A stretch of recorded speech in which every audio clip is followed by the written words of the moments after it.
It's the memorization. And that tradition continues to this day. Meaning, if you went across the world, and this is in its an original language, you went across the world and you went to different countries, different continents, and you got people in a line that had memorized the Quran, children as young as 6, and you opened up the Quran and you told them to recite from that verse onwards, they would be able to do it. There is no other book on the face of this earth that can make that claim in its original text. And not only that, we have Orientalists. Orientalists are people who are critiques of Islam in Western academia. And they will tell you unreservedly that the Quran that we have today is exactly the Quran that was revealed to the Prophet Muhammad. May the peace and blessings be upon him. And what's astonishing about this, even further than that, is that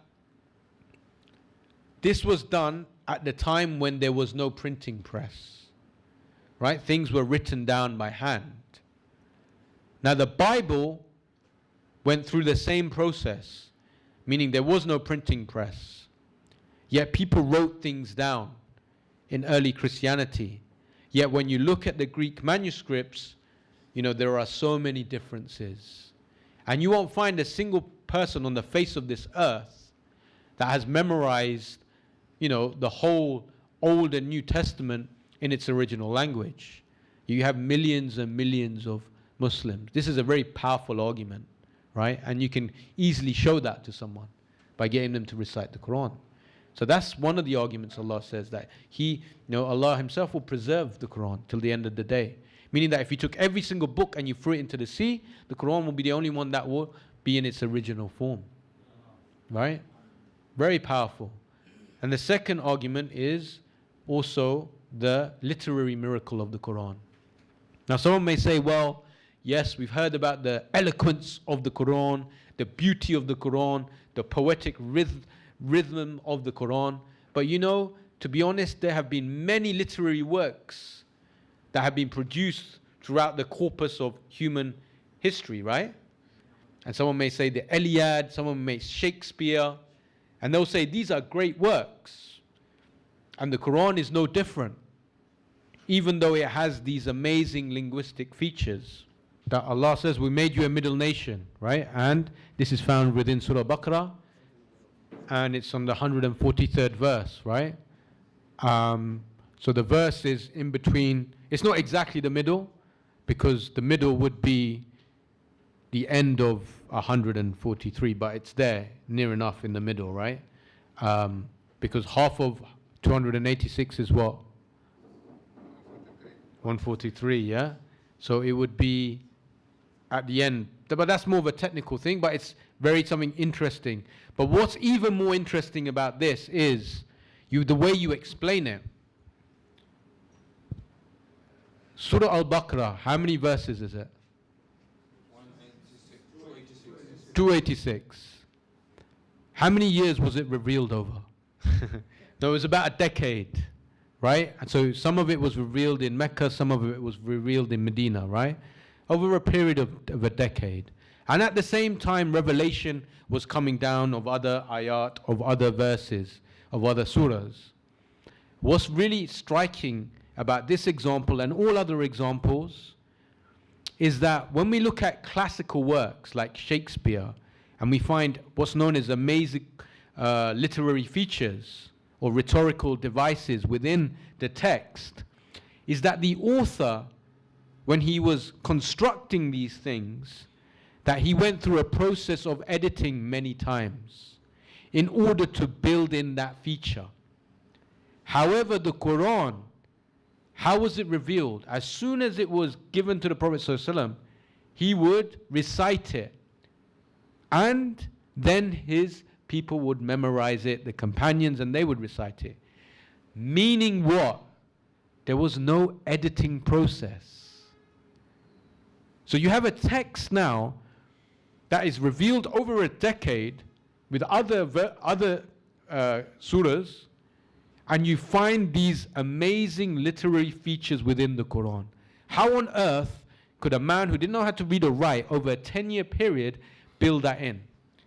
That is logically impossible. And that's just one example, right? And if you look at some of the work done by, the videos done by, Ustad N.Ali Khan with Bayana, you'll find amazing videos that talk about the literary structure and the features of the Quran. And as Duwat, I would highly encourage you to look at those videos.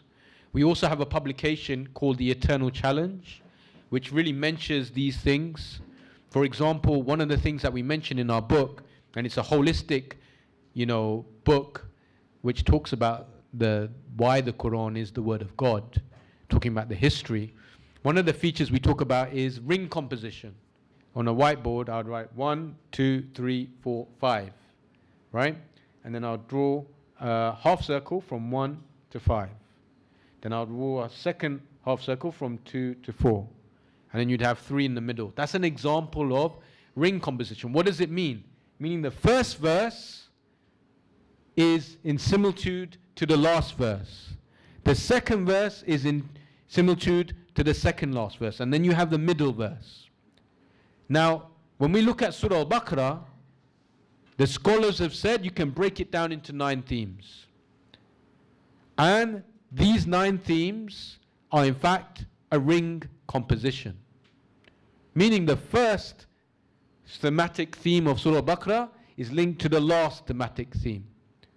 The second to the 8th. The third to the 7th. The 4th to the 6th. And then you have the middle, which talks, funnily enough, about Makkah and the Muslims and the turning of the Qibla. But what's even more amazing, someone could say, okay, that's a coincidence. A big coincidence, but that's a coincidence.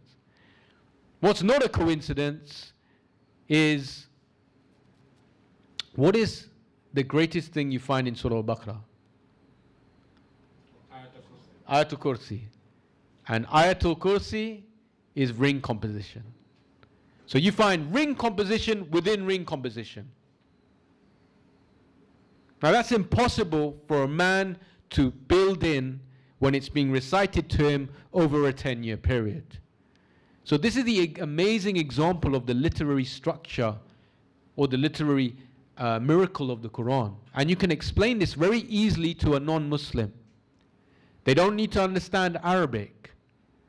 And in fact, when you talk about Allah asking the people to recreate the Quran, you can put it into context. You can say, look, at that time in Arabia, there was no TV, there was no sports like we see today, there was no computer games, smartphones. The way that people used to entertain themselves was through language, through stories, right? And this is how people would entertain themselves. So they were masters of the Arabic language. So they were in the best position to take up that challenge. Because today, what we find is a degradation of the Arabic language, what you find amongst the Arab lands. It's not the pure Arabic of that time. So they were in the best position to meet that challenge. And were they able to meet the challenge? Were they? No. Of course not. What did they say? They said, this is magic. They couldn't explain it naturally. Meaning the Quran is supernatural, beyond the means of a human being. And these are the 2 examples that Allah mentions in the Quran, and they are the most powerful. And then everything else is supportive. Historical evidences, natural phenomena, and all of these things. But these are the first 2 things that we should present, because this was always the classical way of showing what the Quran was. And in fact, the best way to prove the Quran, if someone is sincere, is what? If someone is sincere, what's the best way to prove the Quran? Give them a copy of the Quran in their own language. That's the biggest proof for anyone. Because Allah says that they will recognize this truth as they recognize their own and children and family, yes? So if the person is sincere, they just have to read a translation of the Quran and they'll know it's from Allah. All of the other things are extra supporting if people has a few doubts. So that's always important to remember. So going back to the fitrah example, revelation is one of the most powerful ways to uncloud someone's fitrah. And the classical scholars would mention this, that it is pure light, and our fitra is like pure light. And when light hits light, without the cloud, it's like this big spark. And you hear this all the time. You hear those people who accept Islam, when they hear the message of Islam, when they hear Surah Ikhlas, when they hear the message of who Allah is, they say, it's like a light bulb has gone off in my mind. This is something that I always believed. How come no one told me this before? Because it's in line with their fitrah. Or someone will tell you, I feel clean now, because all of that mess that was in my mind is gone now. I have clarity for the first time. What are you doing? You're unclouding the fitrah. Right? And that's by giving them an understanding of what the text means. But also, like the brother said, playing the recitation of the Quran. How many times have we heard like a non-Muslim, they would listen to the Quran and say, wow, this is beautiful. This is so melodious. I remember one person saying, what is this music that you guys have? And it's the Quran. And then when you combine it with the meaning, it's so powerful. Like tomorrow we're going to be doing the Jesus exhibition, inshallah. And what we're going to be doing is, part of the exhibition is we have a Quran listening booth. And the Quran listening booth has Surah Maryam playing with headphones. So what we ask the Christian to do is come and sit down, immerse themselves, listen to the story of Surah Maryam, listening to the recitation, focused, without any distractions.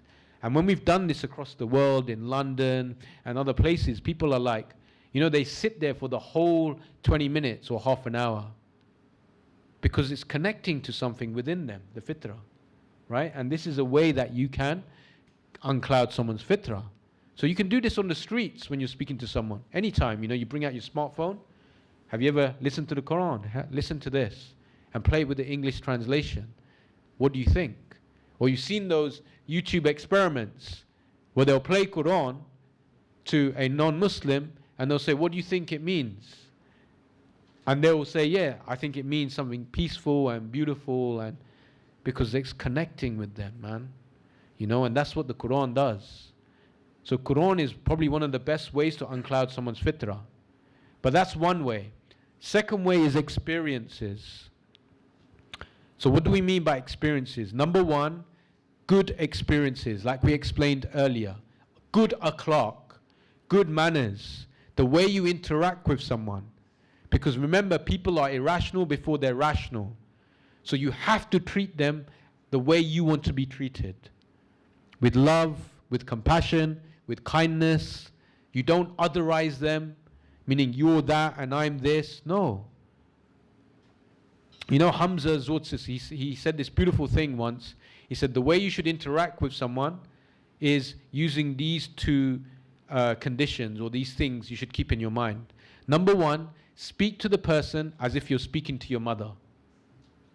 Yeah? Speak to the person as if you're speaking to your mother.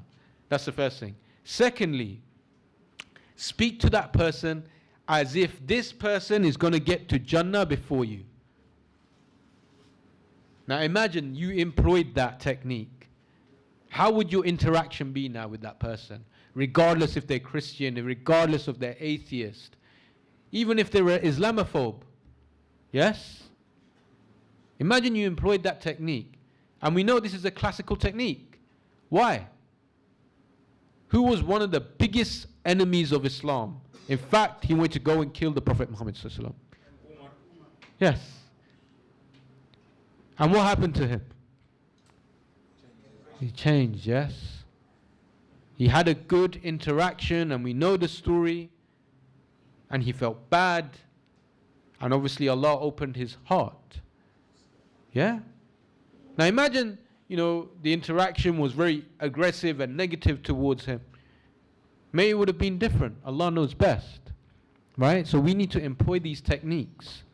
Good experiences. How many times have we heard someone's accepted Islam because, you know what, my friend is Muslim and he has really good characteristics. They have good morals. They have good ethics. I want to be like that, because they don't see that in their life. Right? So it's important that we employ good akhlaq. In fact, we hear that, the classical approach to learning the deen was before they learnt any sort of, after Aqidah, the deen was, akhlaq was taught first to the children. Right? Akhlaq was taught first. And then the principles of the deen and the theology was taught to them. And we know, like one of the imams, that when he was being trained, that he was trained in akhlaq first. I mean that he was told to go and clean the toilets. Yes, as his training. And then after 1 year, his teacher wanted to go and test him.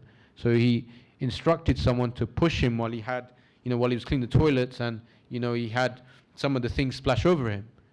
And the first year, the way he reacted was in a very negative way. So his teacher said he's not ready yet. And his response is warranted, Imagine you're cleaning the toilets and you're holding a bucket and someone nudges you and some of that goes onto your nice stove. How are you going to act?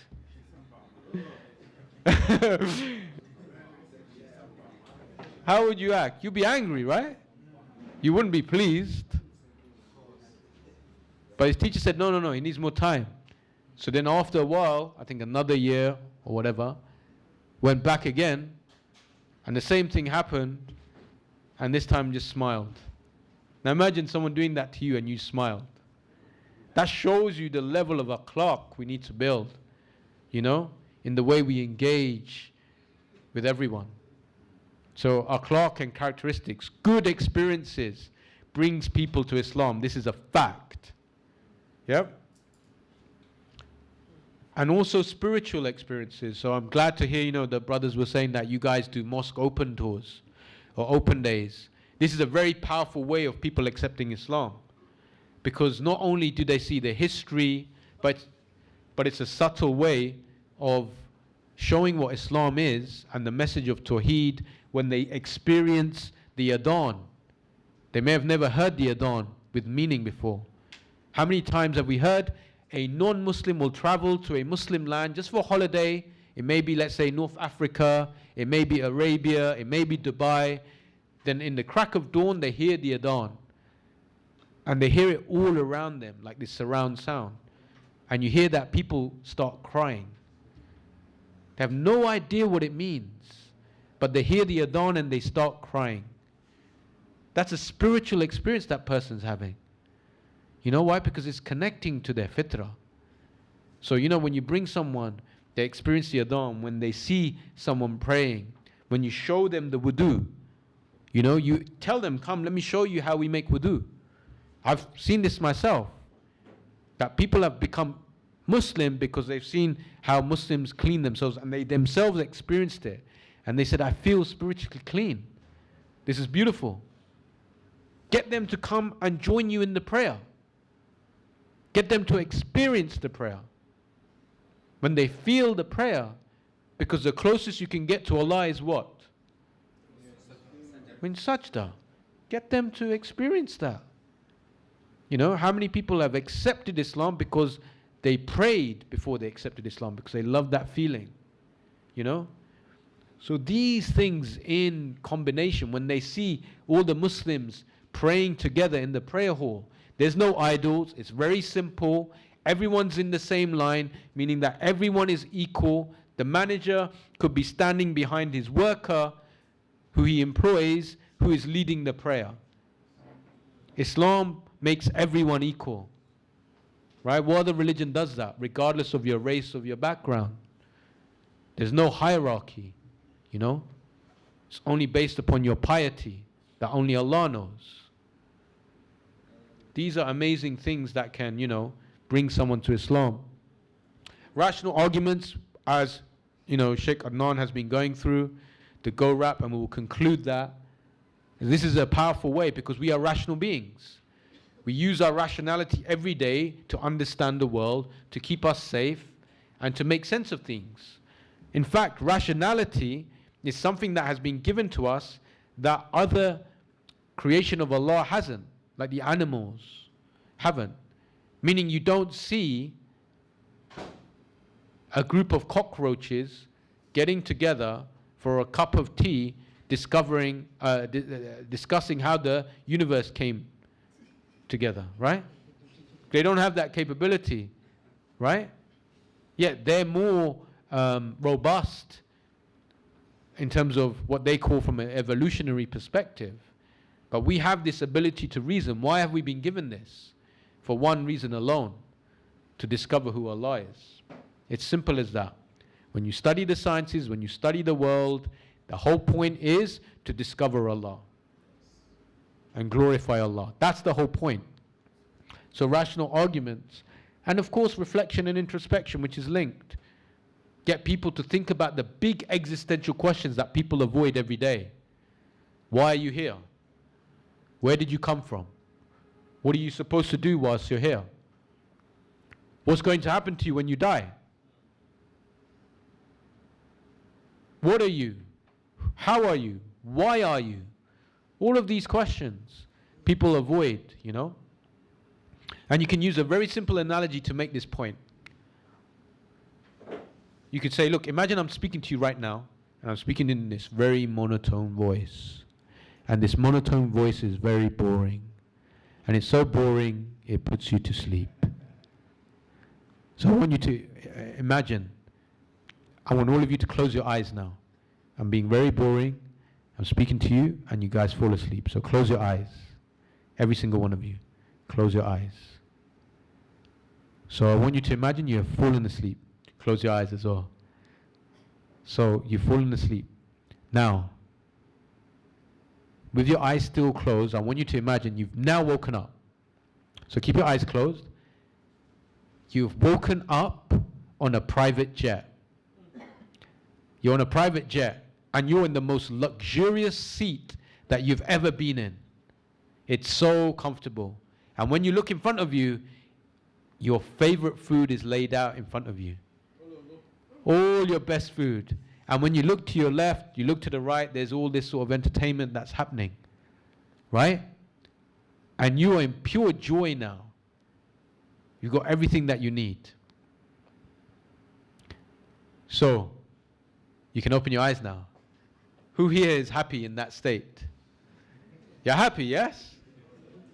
Because it's a good state to be in. However, as happy as you may be in that state, with those distractions, with those pleasures, there's something still happening at the back of your mind. There'll be some questions there. Who can tell me what some of those questions are? What would be some of those questions that come to your mind in that example? Say that again? Okay, is it really mine? Yes, it is. But there are more pressing questions at the back of your mind. Remember the scenario.